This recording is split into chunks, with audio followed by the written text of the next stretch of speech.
मिट्टी में वो अपने सपने और सीज प्यार से जीना वो जीना जो कुदरत के साथ में। कितना हंसी ये मौका है तो रह जागरूक और सही है जो वो करे।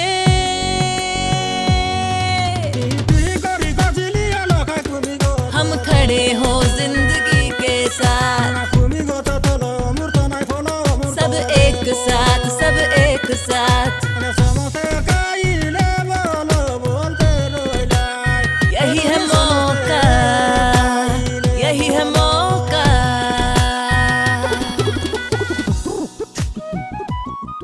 प्रभा खेतान फाउंडेशन की ओर से आयोजित कलम लखनऊ के इस सत्र में मैं दीपा मिश्रा आप सभी का बहुत बहुत स्वागत और अभिनंदन करती हूँ। मुझे आपको बताते हुए बेहद खुशी हो रही है कि कला, साहित्य और संस्कृति के साथ ही महिला सशक्तिकरण के क्षेत्र में प्रभा खेतान फाउंडेशन की गतिविधियां भारत और दुनिया भर के 40 से भी अधिक शहरों तक पहुंच चुकी हैं और लगातार जारी हैं। कलम का यह आयोजन अपनी भाषा, अपने लोग की सोच को बढ़ावा देता है। इस कार्यक्रम में हम नामचीन और कई बार नए लेखकों को भी उनके प्रशंसकों और पाठकों से सीधे जोड़ते हैं। इस कार्यक्रम के अलावा फाउंडेशन किताब, लफ्ज़, एक मुलाकात विशेष, सुर और साज और आखर जैसे आयोजन भी करता है। हमें खुशी है कि कलम लखनऊ के इस सत्र में हमारी अतिथि हैं लेखक, अनुवादक, संपादक शमा शर्मा जी। शमा जी का जन्म अक्टूबर 1955 में हुआ।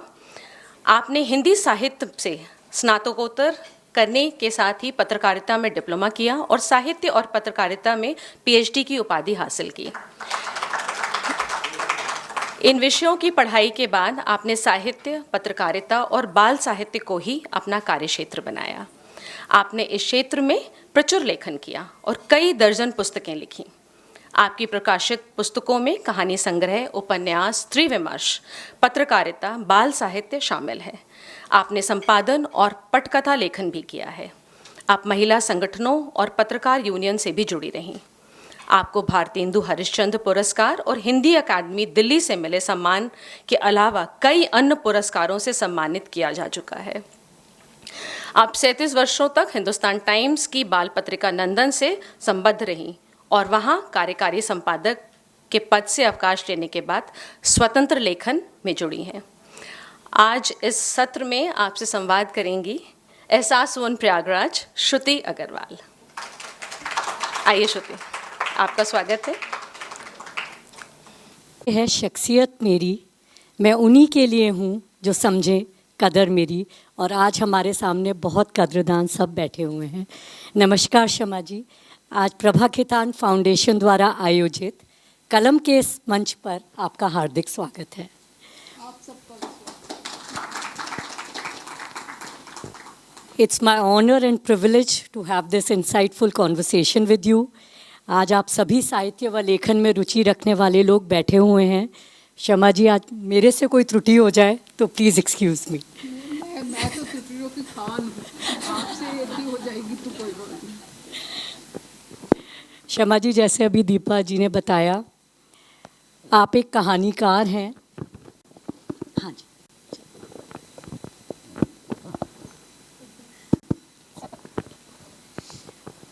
आप एक कहानीकार हैं, उपन्यासकार हैं, बहुत सारे नाटक लिखे हैं, वर्ल्ड क्लासिक्स का रूपांतरण किया है आपने। आपके लेख आए दिन पत्रिकाओं और अखबारों में छपते हैं और रेडियो पे आपके कार्यक्रमों का प्रसारण होता है और दूरदर्शन के लिए भी आप कार्यक्रमों का संयोजन करती हैं। हम सभी ये जानना चाहेंगे कि आपको सबसे ज़्यादा आनंद किस में आता है? What do you enjoy the most? ये बताना वाकई आपने मुझे संकट में डाल दिया कि क्या है कि जो मेरे पति हैं डॉक्टर सुधीश पचौरी, उनके गुरु थे डॉक्टर नगेंद्र, और उनके बारे में कहा जाता था, जो मैं अभी बता भी रही थी, कि वो अपना कई मेजें लगा के रखते थे और उस पे लिखने की चीज़ है ना, मैन्युस्क्रिप्ट, पांडुलिपियाँ, कागज़, पेन। उन दिनों कंप्यूटर नहीं था, तो वो एक चीज़ से मन भर गया तो दूसरी तरफ, फिर दूसरे से मन भरा तो तीसरी तरफ, फिर तीसरे से मन भरा तो फिर पहले की तरफ। ऐसे ही बांग्ला के प्रसिद्ध साहित्यकार विमल मित्र जी थे, उनका मैंने एक बार इंटरव्यू पढ़ा था जब मैं बच्ची ही थी। साप्ताहिक हिंदुस्तान में छपा था कि वो चार अपने एक कमरे के चार कोनों में उनकी मेजें लगी हुई थी और उसमें वो चार उपन्यास इकट्ठे लिखते थे। तो एक से मान लीजिए ऊब गए तो दूसरे पर, तो दूसरे से ऊबे तो तीसरे पर, तीसरे से चौथे पर, फिर चौथे से पहले पर। तो वो जो लेखन की गति थी, लेखन की तारतम्यता थी, वो टूटती नहीं थी। और उन्हीं से आप अपने जीवन में कई बार बहुत ऐसी चीज़ों से प्रभावित होते हैं जिनसे हो सकता है कि बहुत से लोग ना हो। मैं इस बात से बड़ी प्रभावित हुई। और मल्टीटास्किंग, तब ये शब्द इतना चलन में नहीं था, आज है। तो उस समय मुझे मतलब बच्चों की पत्रिका में नौकरी करती थी, तो बच्चों के लिए लिखना बहुत ज़रूरी है, लेकिन एक ऐसे संस्थान में थी जिससे अखबार भी निकलता था। कहानियाँ लिखने का शौक़ रखती थी, तो वहाँ से कादम्बिनी भी निकलती थी। और उन दिनों मैनेजमेंट जो था वो इतना उदार था, आज की तरह नहीं। आज तो एक अखबार में आप अगर एक लाइन भी लिख दें किसी राइवल पेपर में तो आपकी नौकरी चली जाएगी। उन दिनों ऐसा था कि मैं हिंदुस्तान टाइम्स में थी, लेकिन सारिका में, नवनीत में, कहीं भी, अमर उजाला में पता नहीं कितनी कहानियाँ मैंने लिखी उस समय। जनसत्ता सब रंग निकलता था, उसमें कहानियाँ। बच्चों की कितनी किताबें मैंने उस दौर में लिखी, और रेडियो के लिए और दूरदर्शन के लिए बहुत से सीरियल्स लिखे मैंने। तो उस समय मैनेजमेंट को वो इतने, क्या कहना चाहिए, पॉजिटिवनेस नहीं थी। तो वही बात, on end of system, you know, कि एक बच्चों की कहानियाँ लिखते लिखते मन ऊब गया तो आप एक लेख लिखने लगे। एक ताना बाना स्तंभ था, उसमें मैंने एक बार एक लेख लिखा, वो व्यंग्य का स्तंभ था, तो उसमें मैंने एक बार लिखा कि मैं भी गुंडा बनना चाहती हूँ। और फिर मैंने बताया कि गुंडा बनने का क्या क्या फ़ायदा है और मैं क्या करूँगी। सड़क पे खड़ी हो जाऊँगी, गले में लाल रुमाल बांधूंगी, यहाँ से पान बहता होगा और कहूँगी ओए किधर जा रहा है। तो उस लेख को इतना पसंद किया गया कि एक दिन मैं अपने गेट से बाहर जा रही थी और सामने से जीएम साहब आ रहे थे, तो उन्होंने कहा कि अरे भाई शमा, तुम्हारा वो लेख पढ़ा था, ज़रा बताओ तो कब गुंडा बनना चाहती हो। मैंने कहा सर आप पहले नौकरी से निकाल दीजिए तो मैं बन जाऊंगी।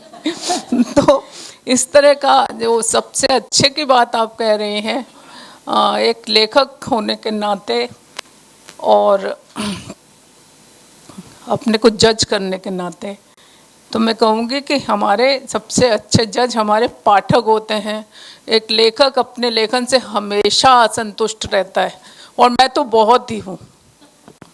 और पाठक तो बहुत ज़्यादा संतुष्ट है और बहुत एंजॉय करते हैं। वो उनकी बहुत बड़प्पन है, मैं कहूँगी कि वो मुझ जैसी साधारण स्त्री और मामूली सी लेखिका को पसंद करते हैं, लेकिन हमारे असली जज पाठक होते हैं। एक लेखक, मेरा ख्याल है ऐसा कि हमें कभी भी अपनी रचनाओं से संतुष्ट नहीं होना चाहिए। वो जब आवे संतोष सब धन दूर समान, तो वहीं ब्रेक लग जाता है आपके लेखन में। क्या आप तो महान हो गए, आपने तो बहुत कुछ लिख दिया। तो मैं जहाँ इस शहर में जहाँ अमृतलाल नागर जी थे, जहाँ उपेंद्र नाथ अष्ट जी थे, जहाँ भगवती चरण वर्मा जी थे, या इलाहाबाद से हैं आप, महादेवी जी थी, उनके सामने हमारे जैसे लेखक, मतलब जैसे सोलर सिस्टम में हमारी एक पृथ्वी दिखती है, शायद हम उस तरह भी नहीं हैं। तो अपने लेखन से असंतुष्टि ही है जो शायद आपको कुछ धक्का देके आगे बढ़ा देती है। ये आपका बहुत बड़ा बड़प्पन है। मैं ये भी जानना चाहूँगी, आपने कविता लिखी है? नहीं, बहुत कठिन काम है। कविताएं लिखना बहुत कठिन काम है। मैंने शुरुआत में, आप जानती हैं, सब कवि होते हैं, कोई भी कवि बन जाए सहज संभाव्य है, लेकिन कविताएं नहीं, लेकिन बहुत कम। जब कोई प्रोफेशनल मजबूरी आ गई, जैसे हमारे यहाँ होता था कि एक ट्रांसपेरेंसी छाप रहे हैं, अब उसमें 4 लाइनें छापनी ही हैं, तब। अदरवाइज मैंने कविताएं नहीं लिखी, नहीं। इसी से संबंधित एक दूसरा भी है कि आप इतनी वाइड रीडरशिप से कनेक्ट कर रही हैं, जहां आप बच्चों के लिए इतना लिखा है आपने। मैंने आपके किसी इंटरव्यू में सुना था आपने 100 से ज़्यादा अनेक नाटक लिखे हैं बच्चों के लिए, और कहानी संग्रह ढेरों सारे हैं, और साथ ही साथ स्त्री विचार विमर्श पे भी आपने उतना ही लिखा है और उतनी किताबें हैं आपकी। तो ये सोच में जब आप लिखती हैं तो ये जॉनर का जो ये फ़र्क होता है, ये ट्रांजिशन, मतलब ये कि आप कैसे लाती हैं कि मतलब एक बच्चों के लिए लिखना और स्त्री के पॉइंट ऑफ व्यू से लिखना, तो ये ट्रांजिशन आपके लिए कितना स्मूथ होता है और ये किस तरह से आपके इसमें जहन में होता है? श्रुति, बात यह है कि भाषाओं के बारे में कहा जाता है कि अगर आप एक भाषा अच्छी तरह से जानते हैं तो बाकी भाषाओं को सीखना बहुत सरल काम है। तो शायद लेखन के संदर्भ में भी ऐसा ही है। और चूँकि मेरा पेशा पत्रकारिता था, मुझे शौक़ कहानी लिखने का था। स्त्री विमर्श की अगर आप बात करें तो किसी कहानी से भी पहले मैं एक दिन, ये बात 1975 की है, मैं 18 साल की थी और गांव में, अपने गांव में फर्श पर लेटी हुई थी। उन दिनों घर में एक इतना बड़ा सा रेडियो था, है ना, आज की तरह नहीं है कि मोबाइल में आप रेडियो सुन सकते हैं। और उस पर बिजली कभी आती थी कभी नहीं आती थी। गांव का कच्चा घर था और एक कमरा था और वहाँ पीछे छप्पर पड़ा था, और जो बारिश का समय आता था तो ये ढूंढना मुश्किल होता था कि कहाँ सोएं, क्योंकि पानी टपकता था। तो मैं एक दिन अपने फर्श पर लेटी हुई थी, तो मैंने खबर सुनी, 2 खबरें इकट्ठी ही सुनी। और वो 26 जून का दिन था जिस दिन अपने यहाँ इमरजेंसी डिक्लेयर हुई थी। और दूसरी बात ये हुई थी कि ये अंतर्राष्ट्रीय महिला वर्ष है। ये एक बात मैंने सुनी। तो मैं 18 साल की थी, मुझे जर्मन ग्रियर का नाम पता नहीं था, मैं केट मिलेट को नहीं जानती थी, मैंने जितने भी बड़े बड़े दार्शनिक जिन्होंने स्त्री विमर्श पे काम किया है उनका नाम कुछ नहीं जानती थी। लेकिन मैंने गांव के जीवन को देखा था और साथ साथ शहर के जीवन को भी देखा था, क्योंकि मैं छुट्टियों में गांव गई हुई थी, मैं अपने भाई के साथ रह के पढ़ती थी। तो एक पुराना सा रजिस्टर उठाया, कहीं से मिल गया, और वो उठाया, पेन लिया और लिखना शुरू कर दिया, अंतर्राष्ट्रीय महिला वर्ष एक और विकल्प। और उसके बाद फिर एक पुराना अखबार अमर उजाला घर में रखा हुआ था, तो उसका पता देखा और उस पते को उस लिफाफे पे लिखा और जाके गांव से बहुत दूर वो लेटर बॉक्स था उसमें डाल के आ गई। अब 3-4 दिन बाद मेरे बहनोई आए, मेरे घर का नाम गुड़िया है, तो उन्होंने कहा गुड़िया तुमने कोई लेख लिखा था? तो मैंने बड़े खुशी होकर कहा हाँ लिखा था। तो वो कहने लगे छपा है तुम्हारा लेख। और मेरे लिए तो ये बहुत ही ताज्जुब की बात थी कि एडिट पेज पर एक 18 साल की लड़की का, जिसकी ना कोई जान ना पहचान, ना अखबार में कोई परिचय, ना कुछ पता है, और ये भी पता नहीं था कि वो लेख ठीक है नहीं है, उसकी भाषा कैसी है, मैं नहीं जानती थी, लेकिन वो लेख छपा। तो वहाँ से मैं जैसे ऐसा लगा, एक जिसको आप कैटलिस्ट कहते हैं केमिस्ट्री में, वो उसमें कि वहाँ से एक लिखने का मुझे वो मिला। और जब इस तरह की खूबी तो रही होगी उसमें कि वो मैं खूबी वगैरह तो नहीं कह सकती हूँ, लेकिन या तो ये कह लीजिए कि स्त्रियों पर उन दिनों लिखने वाले थे नहीं, नया नया आपका स्त्री आंदोलन शुरू हो रहा था और वो सब था, तो वो लोगों को एक नई चीज़ शायद लगी। और क्या कच्ची पक्की भाषा रही होगी, मुझे तो कुछ ख्याल भी नहीं रहा। तो वो छपा और फिर उसके बाद लिखना जैसे शुरू हो गया और अपने मन में ये बात आ गई कि हम भी लिख सकते हैं, क्योंकि मेरी माँ जो थी उसके लिए लिखना सबसे बड़ी बात थी दुनिया की। उसको प्रेमचंद, जयशंकर प्रसाद जी और तुलसीदास बहुत पसंद है, और उसे लगा मेरी लड़की भी, उसने फ़ौरन मुझे प्रेमचंद के पीढ़े पर बिठाने की कोशिश की, जिससे मैं भागती रही हूँ ज़िंदगी भर, कहाँ प्रेमचंद कहाँ हम जैसे लोग। तो फिर मैं दिल्ली लौट कर आई और फिर लगा कि नहीं, मेरे बड़े भाई, मैं एक बहुत सौभाग्यशाली स्त्रियों में से हूँ जिसको अपने घर के पुरुष बहुत अच्छे मिले। मेरे बड़े भाई ने मुझे लिखना पढ़ना सिखाया, मेरे बड़े भाई ने ही मुझे प्रेरित किया कि नहीं, जो भी नया उपन्यास आता है वो पढ़ो, जो भी नई कहानी आती है, तमाम पत्रिकाएं, कल्पना, सारिका, संचेतना, नवनीत, जो भी उस समय की पत्रिकाएं थीं, धर्मयोग, साप्ताहिक, सब घर में आते थे और उन्होंने ही सिखाया कि पढ़ो। तो उस तरह से फिर लिखना शुरू हुआ। तो तमाम अखबार, लोग अच्छे थे क्योंकि उस समय लड़कियां पत्रकारिता में और लिखने वाली कम थी, तो लोगों ने बहुत मदद की और मैं बहुत सौभाग्यशाली कहूँगी कि जहाँ भी जाती सब खुश हो जाते हैं और कहते कि अच्छा ठीक है, तुम ये लिखो, चाहे कोई एक कॉलम की चीज़ लिखनी है, चाहे। फिर क्या हुआ, फिर ये भी था कि एक 19-20 साल की लड़की के हाथ में पैसे आने लगे। मेरे पिताजी नहीं थे, मैं 15 साल की थी, पिताजी नहीं रहे थे। तो एक ये कॉन्फिडेंस कि आप कुछ कर सकते हैं, आप पैसे कमा सकते हैं। और युवाणी, उन दिनों रेडियो का प्रोग्राम था बच्चों के लिए, मतलब जो यंग बच्चे थे, तो वो युवाणी में 15 रुपये मिले थे मुझे पहले कार्यक्रम के। और रिजर्व बैंक ऑफ इंडिया सामने ही था आकाशवाणी के, तो वहाँ जाके जो चेक था वो कैश किया जा सकता था। तो मैं गई और 15 रुपये, और उन 15 रुपये को मैं आपको क्या बताऊं कि कारों का खजाना भी उससे कम होगा। क्यों? क्योंकि दिल्ली शहर में 1 रुपये में 10 नए पैसे का टिकट होता था बस का। 1 रुपये का पास बनवाओ तो पूरा दिल्ली शहर ही घूम लो, किसी भी बस में चढ़ जाओ, ये था। अच्छा, 10 पैसे का टिकट आने का, 10 पैसे का टिकट जाने का। अच्छा, आप कहीं गए हैं, मन किया चाय भी पीनी है, मान लीजिए 10 नए पैसे की चाय भी मिल सकती थी। भूख लगी है बहुत ज़ोर से, 50 पैसे का बहुत अच्छा खाना मिलता था, और आप जो है घर लौट आए फिर भी 20 नए पैसे आपके जेब में बच जाते थे। तो 15 रुपये, मैं सोचती हूँ आज मैंने अपने ऑफिस में एक बार टाउन हॉल हुआ था तो 15 रुपये का बताया था कि क्या क्या हिसाब था।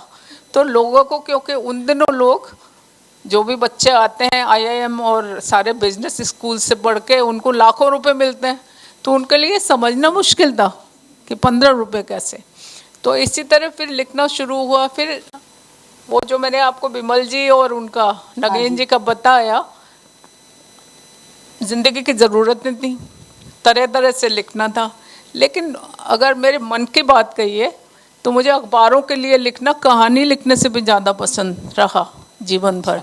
और कहानी फिर मेरी पहली कहानी 76 में अडिमा में छपी, शरद देवरा जी जयपुर से निकालते थे, तो वो कहानी लिखना भी शुरू हो गया।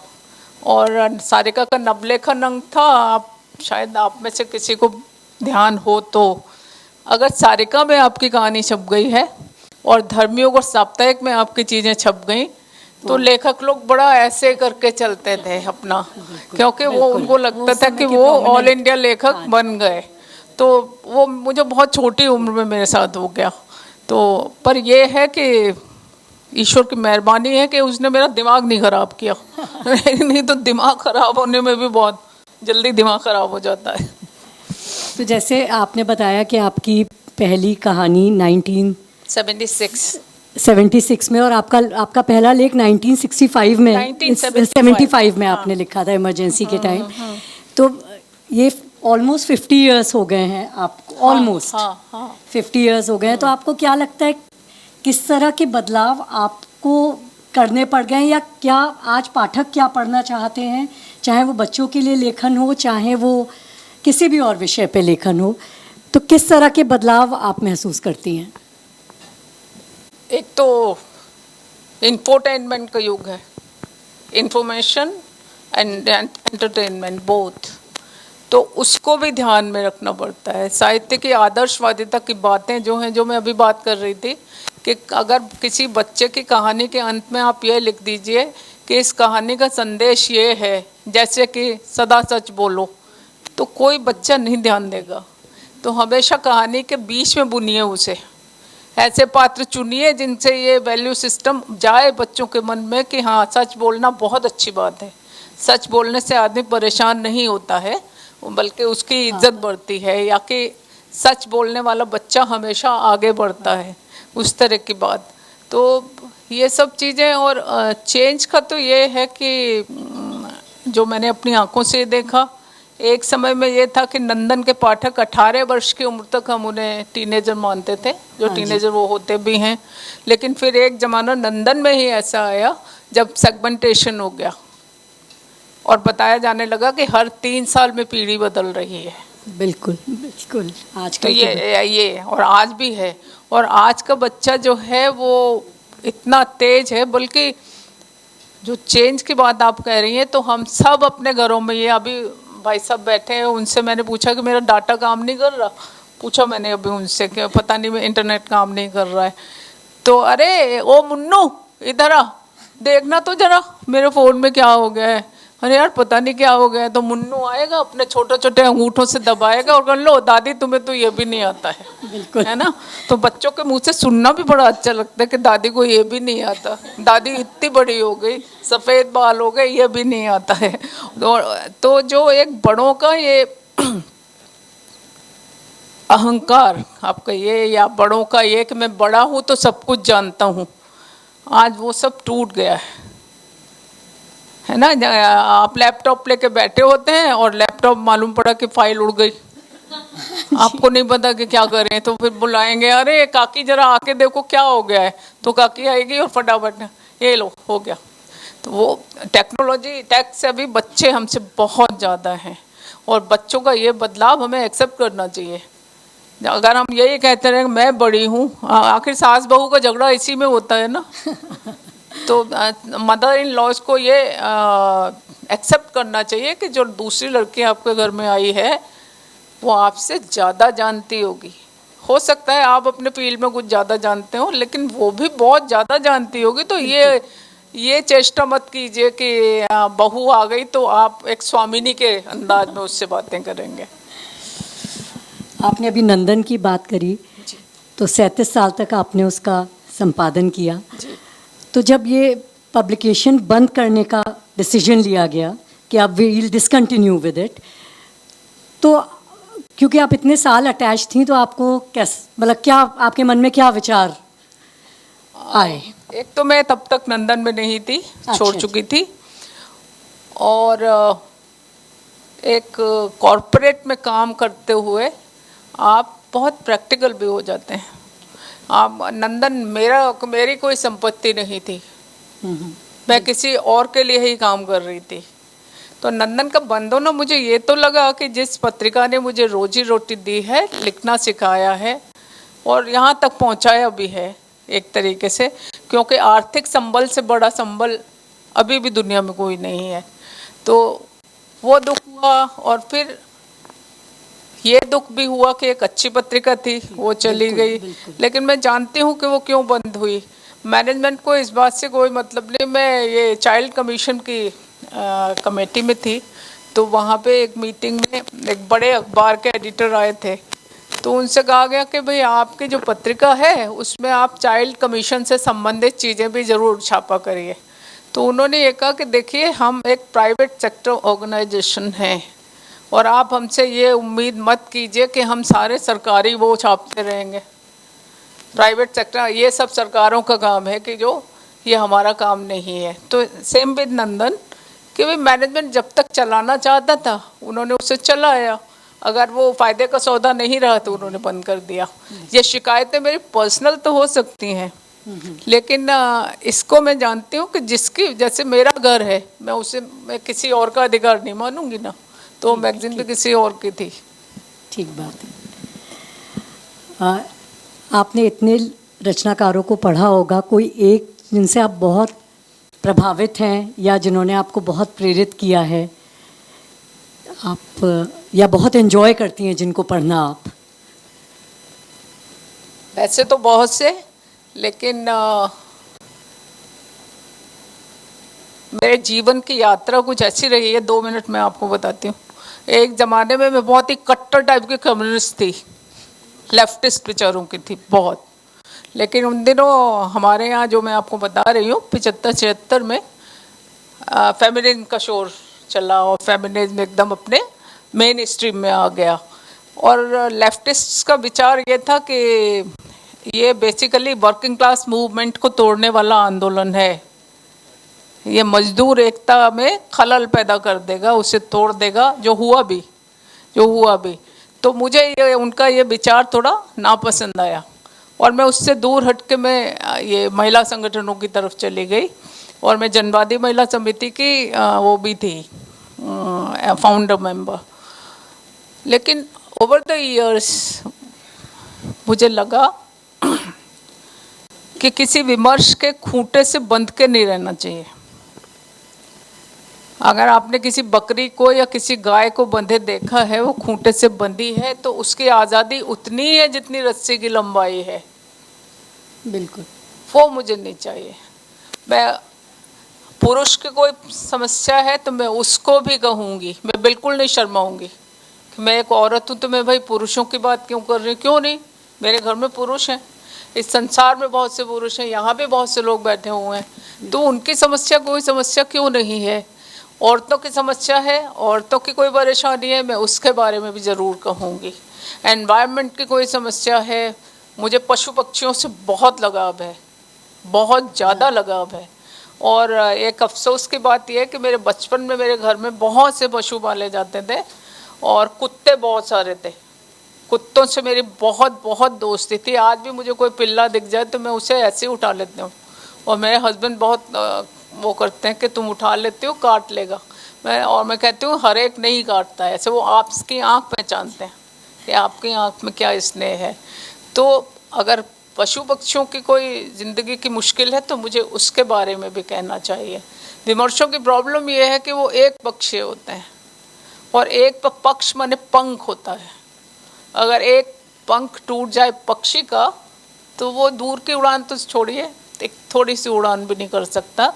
तो एक पक्षीयता लेखन के लिए बहुत खतरनाक है, ऐसा मैं समझती हूँ। जयशंकर प्रसाद जी ने कहीं पे लिखा है, पुरुष है कौतूहल व प्रश्न और स्त्री है विश्लेषण, उत्तर और सब बातों का समाधान। तो इस कॉन्टेक्स्ट में आप इस कथन पे आपके क्या विचार हैं? बहुत जनरलाइजेशन है। अच्छा, बहुत ऐसा तो नहीं है कि सारे समाधान स्त्रियों के पास हों।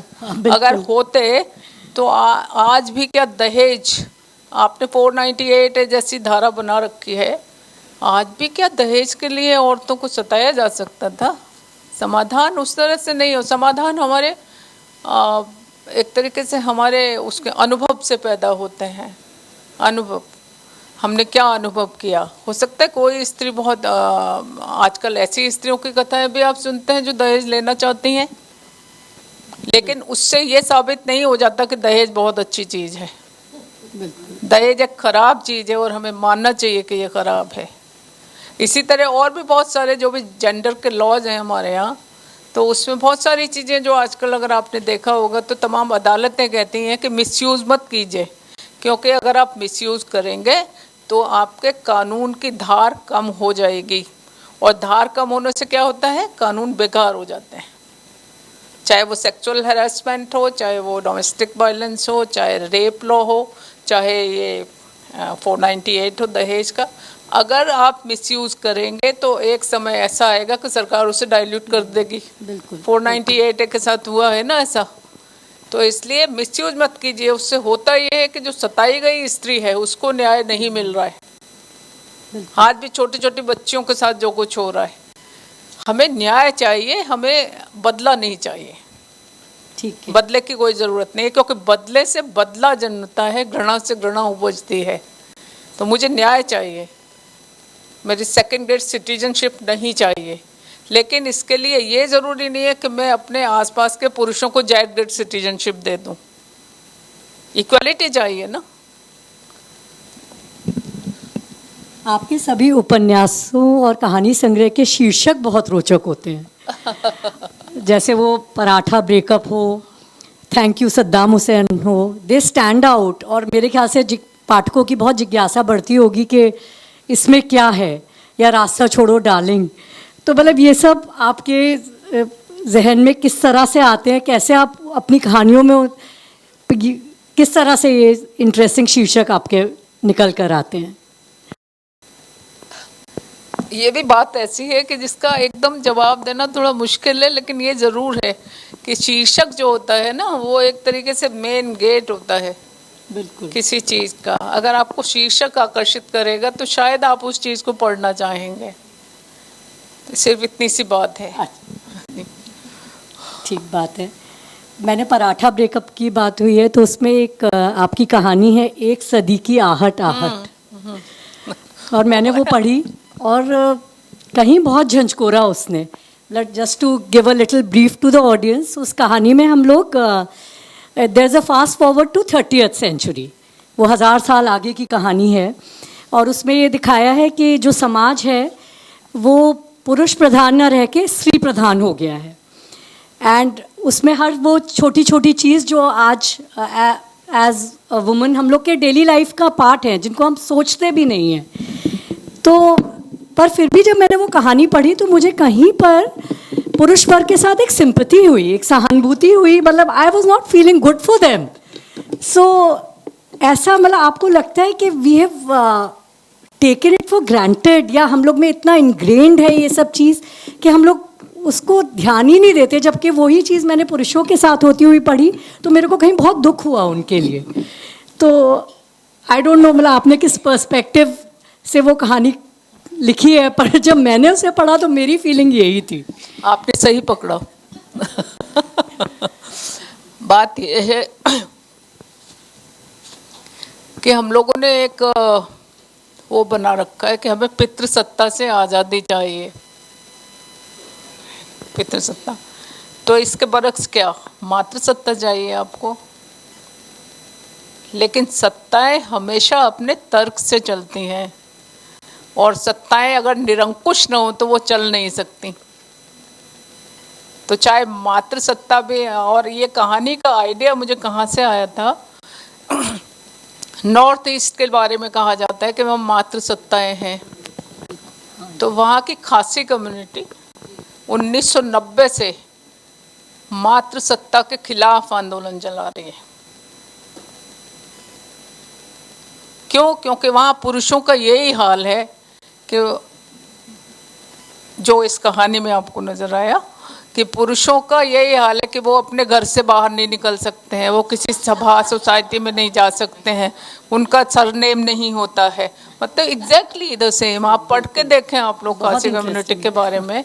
तो मुझे ये ख्याल आया, उसका इस कहानी को लिखने का आइडिया भी मुझे वो ये नई आज़ादी नाम से एक पत्रिका निकलती है, उसमें ये खासी कम्युनिटी के बारे में छपा था, फिर जनसत्ता ने भी छपा था। तो वहाँ से मुझे ये आइडिया आया, आखिर इस समाज में हम चाहते क्या हैं। हम इक्वलिटी चाहते हैं, हम बराबरी चाहते हैं, लेकिन बदले की भावना नहीं चाहिए।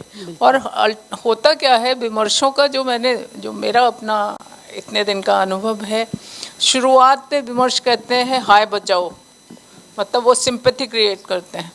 फिर एक हद ऐसी आती है कि वो गुर्राने लगते हैं और वो कहते हैं कि नहीं, सिंपैथी नहीं चाहिए, हम कोई तुमसे छोटे हैं, क्योंकि सिंपैथी तो उसे दी जाती है जो आपसे छोटा हो, उसके प्रति दया दिखाई जाती है।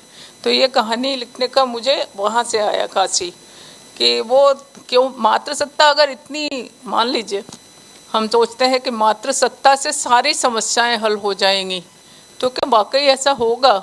क्योंकि सत्ताएं, मिसेस गांधी भी यहाँ की पीएम थी, जयललिता भी कहीं की चीफ मिनिस्टर थी, ममता बनर्जी भी हैं, मायावती जी भी थी, और भी महिलाएं हमारे यहाँ रही हैं। सत्ताएं हमेशा निरंकुशता से चलते हैं। मातृसत्ता आ जाएगी तो मिलिट्री खत्म हो जाएगी, पुलिस खत्म हो जाएगी? नहीं होगी, नहीं होगी। तो इसलिए सत्ताएं, सत्ता नहीं इक्वलिटी, सत्ता नहीं बराबरी की भागीदारी, सत्ता नहीं एक दूसरे से सामंजस्य, सत्ता नहीं एक दूसरे से कंधे से कंधा मिलाना, तभी शायद हम, वरना तो आखिर चाइना को देखिए ना, चीन, जापान, अमेरिका, वहाँ क्या हो रहा है। साउथ कोरिया का कल मैं पढ़ रही थी, आप लोगों ने भी पढ़ा होगा न्यूज़, कि वहाँ सरकार कह रही है कि ब्लाइंड डेट पर जाओ। क्यों जाओ? इसलिए जाओ कि बच्चे चाहिए। अब एक विचार जो कहता है कि बच्चे आपके पाँव की सबसे बड़ी बेड़ियां हैं, आप ही ने सिखाया। चाइना में क्या था, लेनिन ने क्या कहा? लेनिन ने कहा था औरतों को रसोई घर से बाहर निकालो, काम पे लगाओ। तो जो औरत 24 घंटे काम करेगी वो बच्चा क्यों पैदा करेगी? अब वो सरकारें त्राय त्राय कर रही हैं, सृष्टि कैसे चले भाई, है ना, यंग जनरेशन कहाँ से आएगी, उद्योग कैसे चलेंगे, मुनाफे का सिस्टम कैसे होगा। तो वो है ना, कोई भी विमर्श, मुझे ऐसा लगता है कि जॉन रीड की किताब है 10 दिन जब दुनिया हिल उठी, वो जब सोवियत संघ में क्रांति हुई थी उस पर लिखी गई है। और क्या मार्क्सिज्म से बड़ा विचार दुनिया में कोई था जिसने सबको इक्वलिटी का पाठ पढ़ाया? लेकिन आज क्या हुआ, चाइना जो है वो तो वहाँ पे तो कैपिटलिज्म जो है सबसे बुरे उसमें है। कैपिटलिस्ट देशों में मैं अक्सर यूरोप जाती रहती हूँ, वहाँ आपको कोई नौकरी से नहीं निकाल सकता है। चाइना में क्या है, 14 साल के बच्चे उस इंडस्ट्री में काम करते हैं जहाँ के आप यहाँ जिसके लिए तमाम बाल आंदोलन हमारे यहाँ चलते हैं, बचपन बचाओ आंदोलन और तमाम। तो नाम आपने लिया सबको इक्वलिटी देने का, बराबरी का हक देने का, सबको सरकार की तरफ से, लेकिन हुआ क्या? हुआ उल्टा है। तो इसलिए सत्ताओं के फेर में नहीं, वो सत्ताएं हमेशा बेवकूफ़ बनाती हैं।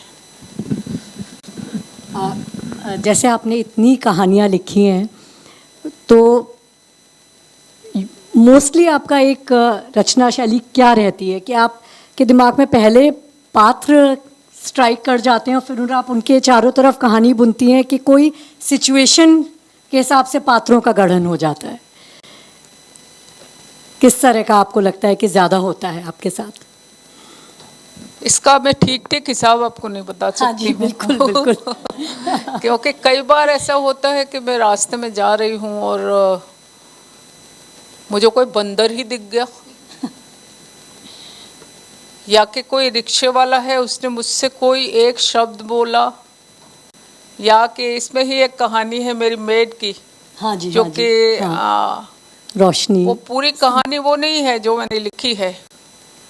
तो इसका कोई बेसिकली लिखने का, कई बार मुझे रात के 2 बजे कुछ ख्याल आ जाता है और सोते सोते उठ के 2-4 लाइनें, मैं अपने रसोई घर में मैंने पर्चियाँ टांगी हुई हैं और उसमें बहुत साल पहले जागरण ने एक इंटरव्यू किया मेरा, और वो लड़की आई थी, उसने पूछा कि मैडम वो आपको कहानियों के आइडियाज़ कब आते हैं? तो मैंने कहा रोटी बेलते हुए। क्यों, मैं उस पर लिखती जाती हूँ, मैं सिर्फ सेंट्रल आइडिया नोट करती हूँ किसी भी रचना का। सेंट्रल आइडिया एक लाइन में 2 लाइन में मैंने पर्ची पे नोट कर दिया, और उसके बाद जब कभी मुझे फुर्सत मिलेगी मैं उनको निकालूंगी और अपनी डायरी में नोट कर दूंगी। नहीं तो होता क्या है कि कोई भी आइडिया ऐसे आया और ऐसे गया, क्योंकि इतने सारे आइडियाज आते हैं। हाँ, तो वो मैं सब, बच्चों की कोई कहानी लिखती हूँ, कोई आर्टिकल मुझे लिखना है, कोई, मैं सब अपने किचन की पर्चियों पे लिखती हूँ। तो जैसा कि आपने खुद भी बोला कि आपको पक्षियों से बहुत एक फॉन्डनेस है, बहुत पशु पक्षी सबसे, और प्रकृति का भी मैं आपकी इसमें देखती हूँ कि आप बहुत सुंदर लिखती हैं।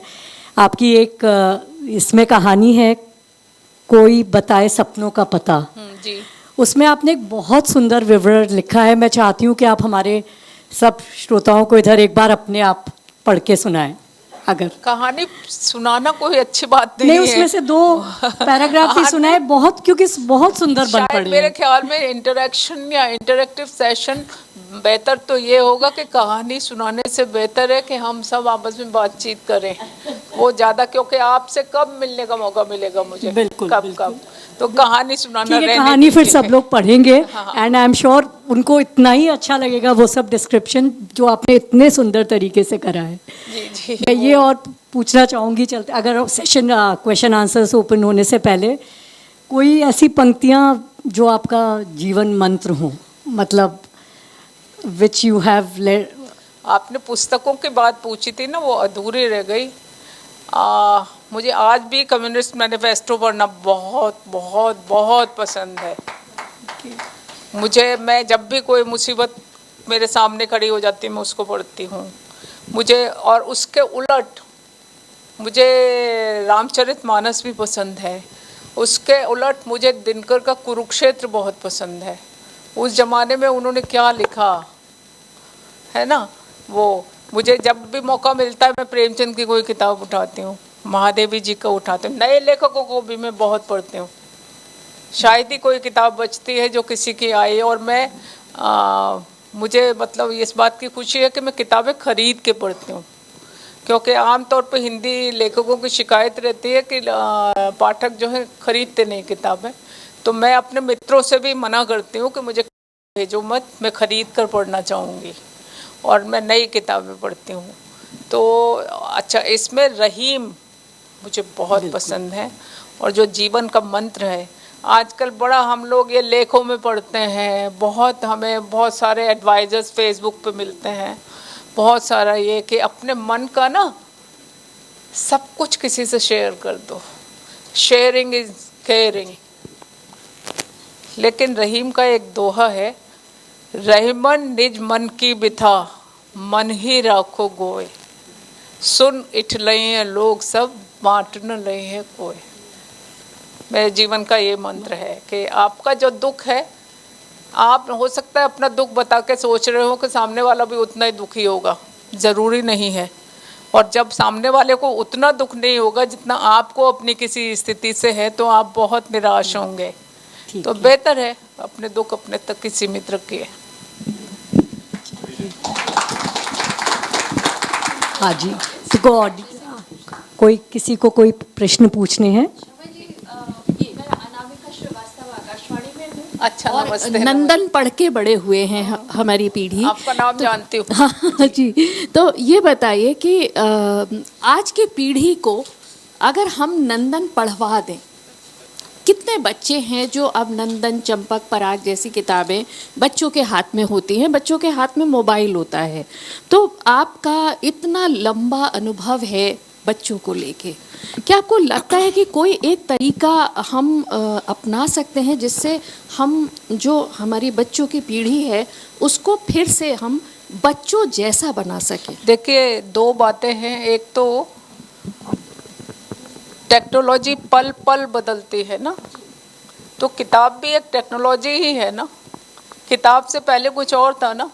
मैं उस दौर में पढ़ी हूँ जब वो तख्ती होती थी जिसको हम कालिक से पोतते थे, फिर गोटे से गोटते थे, फिर उस पर खड़िया डुबो के पानी में भिगो के रखते थे रात भर, और फिर उस पर लिखते थे। उसके बाद चौक का ज़माना आया था। उसके बाद जब मैं 5वीं कक्षा में पढ़ने गई तो पहली बार स्याही, दबात और वो नरकुल की कलम लिखने के लिए मिली थी। फिर पेन का ज़माना आ गया, जो स्याही वाले पेन थे। फिर ये क्या कहते हैं, बॉल पेन का ज़माना आया। फिर आपके हाथ में माउस आ गया, है ना, और अब माउस भी ख़त्म हो गया। तो टेक्नोलॉजी हमेशा बदलती है। किताब भी एक टेक्नोलॉजी है। आज बच्चे हो सकता है वैसे किताब न पढ़ रहे हों, लेकिन किंडल पे पढ़ रहे होंगे, है ना, पढ़ रहे होंगे। और एक बात ये है, ये मेरा ख्याल ये है कि बच्चे पढ़ते नहीं हैं, ये पता नहीं, खरीदार तो माता पिता ही होते हैं ना। तो माता पिता को चाहिए कि वो बच्चों को खरीद कर दें किताबें, और बच्चों को पढ़ने के लिए प्रेरित करें। जहाँ तक मेरा सवाल है, मेरी किताबें एनबीटी ने बहुत छापी हैं, नेशनल बुक ट्रस्ट ने, और उसका मैं आपको क्या बताऊं, एक किताब के तो 18 संस्करण हुए हैं, और कोई भी किताब ऐसी नहीं है जिसके 10-12 संस्करण नहीं हुए। वो अनेक भारतीय भाषाओं में उनका अनुवाद हुआ है। और रॉयल्टी कितनी मिलती है वो मैं अब बताना नहीं चाहती हूँ। वो नहीं, मैं ये कह रही हूँ कि अगर किताब नहीं बिकेगी, नहीं, अगर पढ़ेगा नहीं कोई तो किताब क्यों बिकेगी? सीधा सा तर्क है बिजनेस का।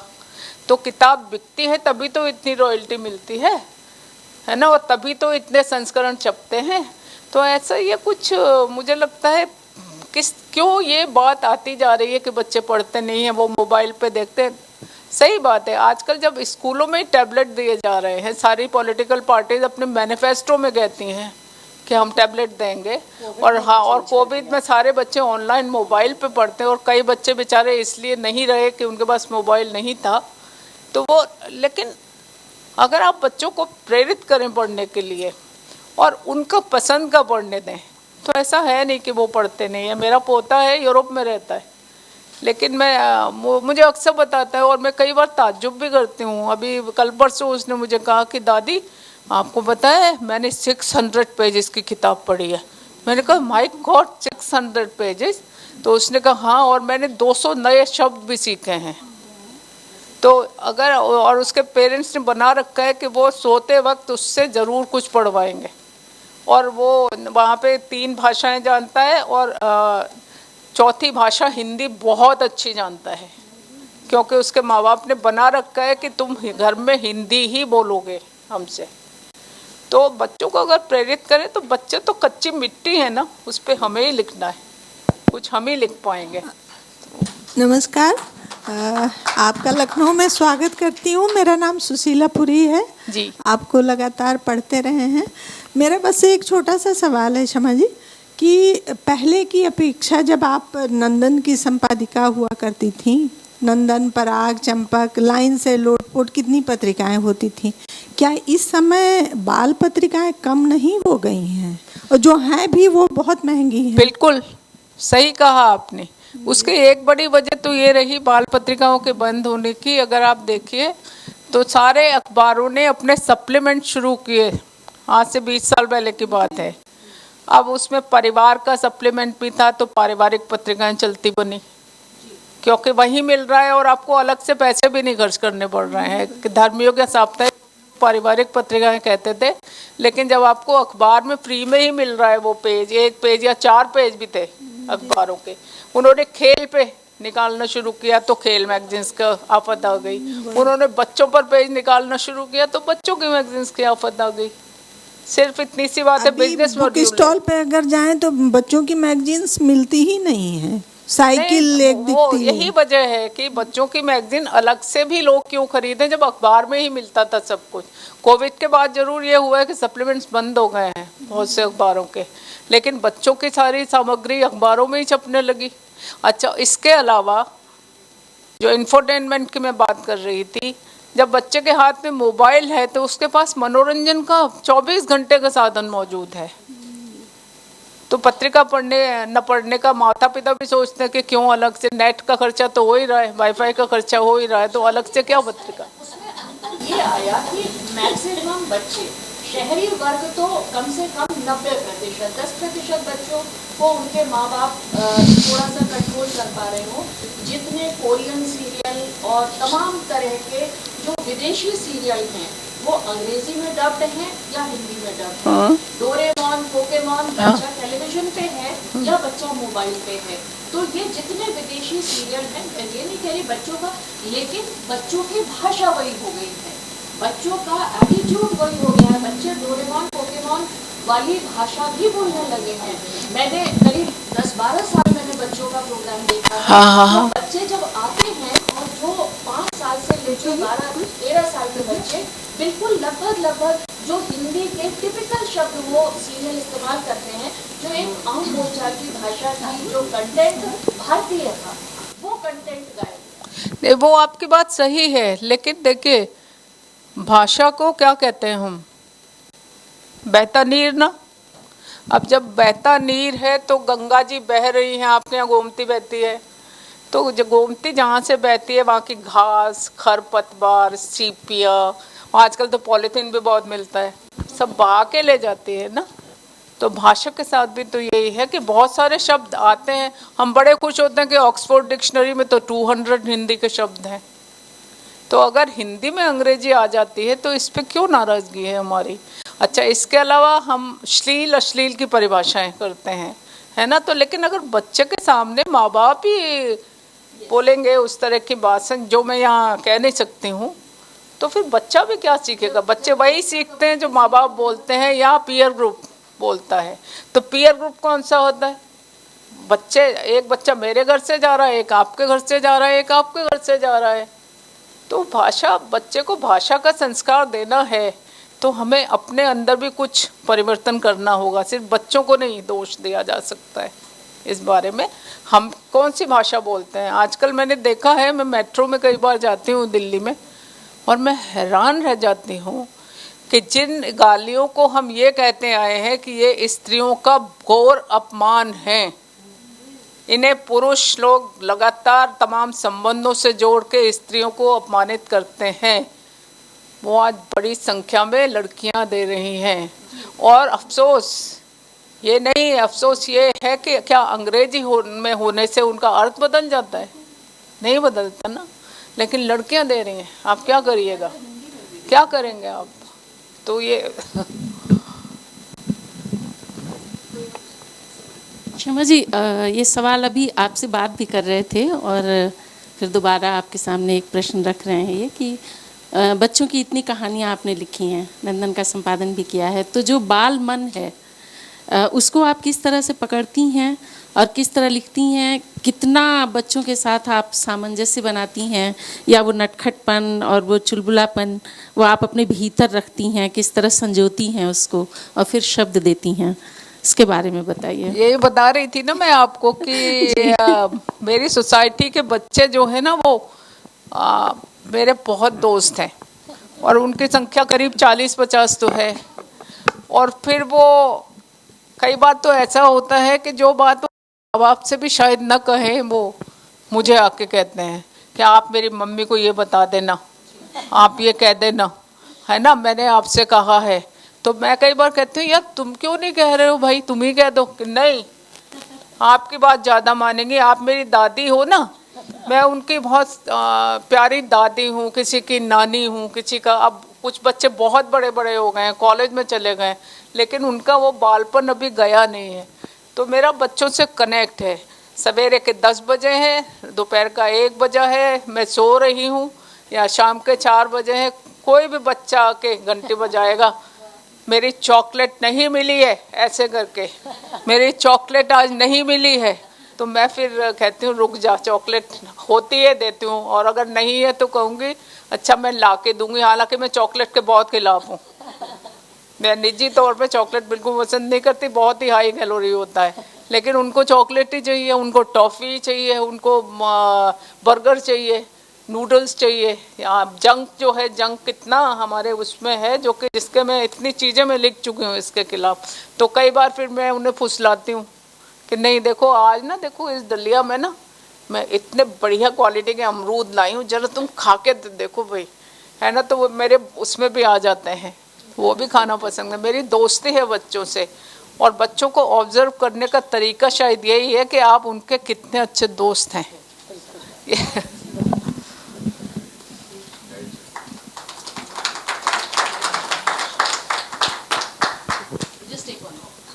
शर्मा जी, जब आप लिखती हैं, बाल साहित्य लिखती हैं, तो प्रधानतः किसी बच्चों के ग्रुप के उसको ध्यान में रखती हैं? एज ग्रुप कौन सा है कि क्या है? क्योंकि अलग अलग लिटरेचर नेचुरली लेवल वैसे होगा, तो आप किसके लिए ज़्यादा लिखती हैं, किस एज ग्रुप के लिए? मैडम मैं शायद अभी तक पूरे देश भर में 150 से अधिक स्टोरी टेलिंग सेशन कर चुकी अभी तक, और उसमें मतलब मैं कई बार हैरान होती हूँ कि बच्चे कितने शैतान होते हैं और बच्चे कितने अक्लमंद होते हैं, वो कितने होशियार होते हैं। आप उन्हें समझ रहे होंगे कि वो छोटा सा है, लेकिन उस छोटे को जो पेट में दाढ़ी कहते हैं ना, वो होता है। और मैं जब बच्चों के बीच में जाती हूँ, एक बार की बात बताती हूँ आपको, बहुत साल पहले मैं एक बार GMR में गई थी। GMR बहुत बड़ी कंपनी है, उसमें गई थी और स्टोरी टेलिंग के लिए गई।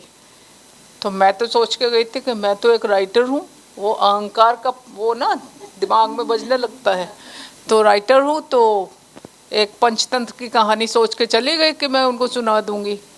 अब मैं खड़ी हो गई, बच्चे बैठे थे, उसमें हर एज ग्रुप के बच्चे थे, तो मैंने कहानी सुनाना शुरू किया। तो बच्चा कोई ऐसे कर रहा है, कोई ऐसे कर रहा है, कोई कुछ कर रहा है, फिर चिल्लाए एक सुर में, बोर बोर बोर। और उसके बाद मैंने क्या लेसन लिया कि अब कभी ऐसी कहानी नहीं सुनाऊंगी जो पहले से तैयार की गई होगी। अब मैं बच्चों के बीच में जाती हूँ और बच्चों के बीच में जो वो करना चाहते हैं उन्हें करने देती हूँ, और उसके बाद मैं उनसे कहती जाती हूँ कि अच्छा चलो ये तुमने कहा, इसको कहानी में कैसे करें, ये तुमने कहा इसको कहानी में कैसे बुने, और वो शुरू हो जाते हैं। एक बार मैंने कहानी की एक ट्रेन बनाई थी जिसमें सारे बच्चे थे, और उस ट्रेन में ना राक्षस भी जा रहे थे, भूत भी जा रहे थे, परियां भी जा रही थी, शेर भी जा रहा था, मगरमच्छ भी बैठा था, छत पे तोता भी आ चुका था। वो सारे बच्चे ही थे, तुम तोता हो, तुम ये हो, तुम फला हो। और फिर कैसे उन्होंने उसको कहानी में बुना, और उसमें सारे एज ग्रुप के बच्चे थे। जो उसमें 4-5 साल के बच्चे भी थे, उसमें 15 साल के बच्चे भी थे। सेगमेंटेशन नहीं था वहाँ पे जहाँ मैंने ये किया। हाँ, सेगमेंटेशन के हिसाब से फिर ये सोचना पड़ता है कि एक 5 साल के बच्चे को जो आप सुनाने जा रहे हैं वो कितना आपकी भाषा थोड़ी वैसी होती है ना, आप अक्सर बड़ों से इंटरेक्ट करते हैं, तो आपकी भाषा में कुछ जटिलता आ जाती है, कुछ क्लिष्ट जिसको कहते हैं वो आ जाता है, तो वो देखना पड़ता है। और बच्चों के साथ आप उन्हें बुद्धू नहीं बना सकते हैं, ये बिल्कुल पक्का है। बच्चे पलक झपकते ही समझते हैं कि हमें कहाँ चीट किया जा रहा है, आप उन्हें नहीं बना सकते।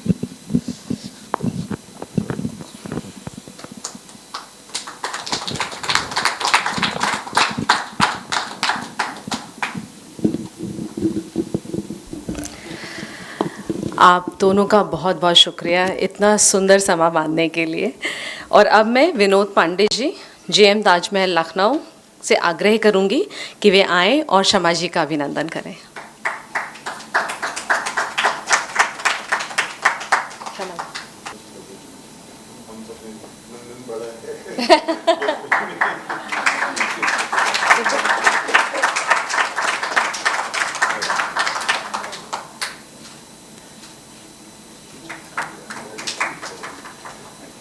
मैं आप सभी को बताना चाहूँगी कि Prabha Khaitan foundation interstate handloom और हैंडीक्राफ्ट को भी प्रमोट करता है, और यही वजह है कि आज हम शमा जी को राजस्थान की खूबसूरत लहरिया पेश कर रहे हैं। और अब मैं एहसास वुमेन लखनऊ डिम्पल त्रिवेदी जी को आमंत्रित करूँगी कि वे वोट ऑफ थैंक्स दें।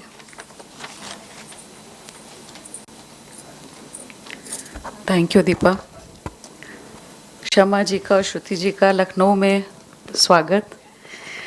प्रभा खेतान फाउंडेशन और एहसास वुमेन की अपनी सभी सहयोगियों की ओर से मैं डिम्पल त्रिवेदी, दीपा मिश्रा, कनक रेखा चौहान और माधुरी हलवासिया की ओर से आप सभी अतिथियों का हार्दिक आभार प्रकट करती हूँ। खासकर हमारी अतिथि सुश्री शमा शर्मा जी और उनसे रोचक बातचीत कर हमारी इस शाम को यादगार बनाने वाले एहसास वुमेन प्रयागराज श्रुति अग्रवाल जी का। हम अपने प्रायोजक Shri cement hospitality partner Taj Mahal Lucknow, सहयोगी लखनऊ एक्सप्रेशंस और मीडिया पार्टनर दैनिक जागरण के भी आभारी हैं। आप सभी का धन्यवाद, शुक्रिया।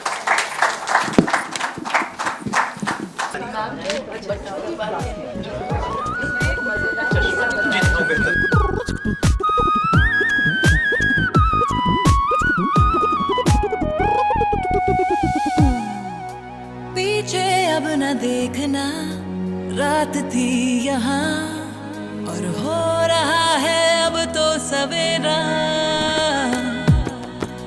हमने तो ये सीखा, कुदरत को है पता, हम सबको चाहिए क्या। कितना हंसी ये मौका है, तो रहे जागरूक और सही है जो